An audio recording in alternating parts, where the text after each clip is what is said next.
ఒకప్పుడు ఒక రైతు బాంబూ పెంచాలని నిర్ణయించుకున్నాడు. దాని బలమును మరియు వినియోగాన్ని గురించి విన్న తరువాత తన భూమిలో దాన్ని సాగు చేయాలని ఉత్సాహంగా నిశ్చయించాడు. కాబట్టి అతను బాంబూ గింజలను ఎంతో జాగ్రత్తగా, ఆశతో నాటాడు. ప్రతిరోజూ అతను ఆ గింజలకు నీటిచ్చాడు, మట్టి సారవంతంగా ఉండేలా చూసుకున్నాడు మరియు పీడకీటకాలకు భూమిని రక్షించాడు. వారాలు గడిచాయి, నెలలు గడిచాయి, కాని ఎదుగుదల కనబడలేదు. రైతు తనపై అనుమానం పెంచుకున్నాడు.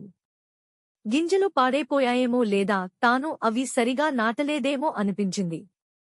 తన అనుమానాలున్నప్పటికీ రైతు వెనుదిరగలేదు.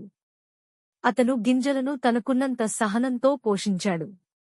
1 సంవత్సరం గడిచింది, ఇంకా ఏ మార్పూ లేదు. చుట్టుపక్కల వారు అతన్ని చూసి ఎగతాళి చేయడం ప్రారంభించారు. ఈ పనికి ఎందుకు సమయాన్ని వృధా చేస్తావు? ఆ గింజలు ఎప్పటికీ ఎదగవు అని చెప్పారు. కాని రైతు వాటిని వదిలిపెట్టలేదు. అతను బాంబూ సామర్థ్యాన్ని నమ్మాడు. మరొక సంవత్సరం గడిచింది, ఇంకో సంవత్సరం కూడా. 5 ఏళ్లపాటు రైతు ఏ ఫలితాన్ని కూడా చూడలేకపోయాడు. ఒక్క మొక్క కూడా నేలను చీల్చి పైకి రాలేదు.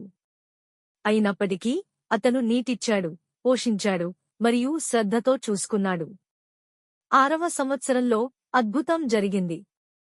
కేవలం కొన్ని వారాల్లో బాంబూ మొక్కలు పెరుగడం ప్రారంభించాయి. అవి వేగంగా పెరిగి 90 అడుగుల ఎత్తుకు చేరాయి.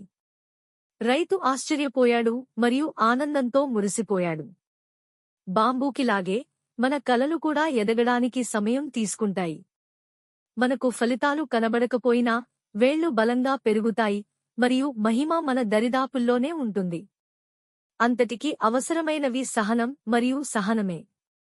Is this conversation helpful so far?